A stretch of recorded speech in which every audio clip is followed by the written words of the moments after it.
இங்கே இருக்கக்கூடிய மக்கள் எல்லாம் கொதித்தெழுந்தார்கள், கிளர்ந்தெழுந்தார்கள். பெண்கள் போராடினார்கள், மாணவர்கள் போராடினார்கள், மாணவிகள் போராடினாங்க. அவங்களெல்லாம் சிறையில் அடைத்தார்கள். என்ன கேட்டாங்க?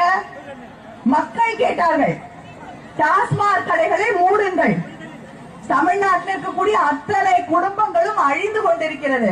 வீட்டுக்கு வர வேண்டிய வருமானம் வருவதில்லை, பிள்ளைகள் படிக்க முடியவில்லை, வீட்டு வாடகை கட்ட முடியல, சாப்பாடு வாங்க முடியல, துணி வாங்க முடியல, வாழ முடியவில்லை. எத்தனை இளைஞர்கள் பாதிக்கப்பட்டு உயிரிழக்கக்கூடிய நிலை.